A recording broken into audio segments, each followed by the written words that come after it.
Initiatives such as the Education in Times of Change platform allowed us to meet urgent needs by offering timely tools on virtual education and a dedicated space for ministries to share strategies, actions, and solutions. Other programs such as the Row Fund stepped up, providing emergency grants to offset the challenges imposed on our students by the pandemic. SETI's partnerships are adding value to member states in the form of technical assistance, training, and access to tools and services. In partnership with leading private sector institutions, we offered micro, small, and medium enterprises access to online tools and training, increasing their visibility and participation in e-commerce, a key to their survival and growth in the pandemic and post-pandemic era.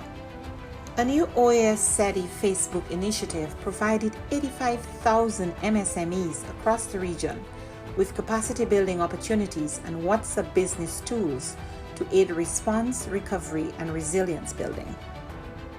The Caribbean Small Business Development Centers program achieved real impact, supporting new businesses, expanding sales, and driving growth.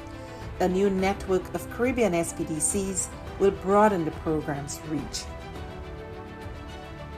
The Inter-American Committee on Tourism, the CTOUR, convened ministerial-level policy dialogue in an urgent response to the impact of the pandemic on the hard-hit tourism and hospitality sectors.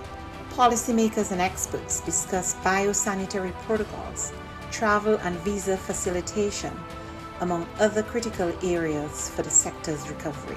Partnering with the George Washington University and the U.S. Bureau of Indian Affairs, we went ahead with the scheduled first Indigenous Tourism Forum of the Americas, pivoting to a virtual format and convening over 240 participants from indigenous communities, the private sector, and governments.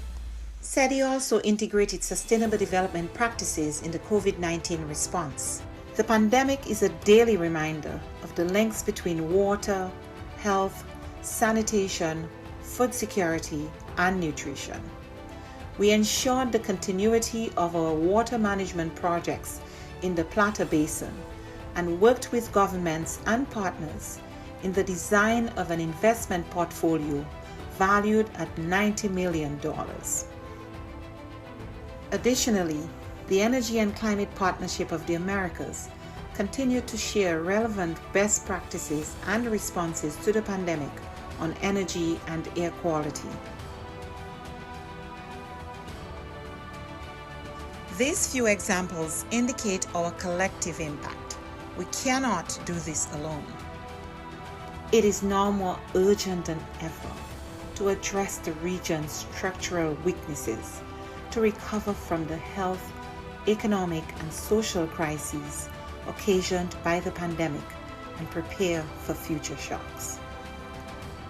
It is imperative that we work together as we risk losing recent development gains and seeing millions fall back into poverty.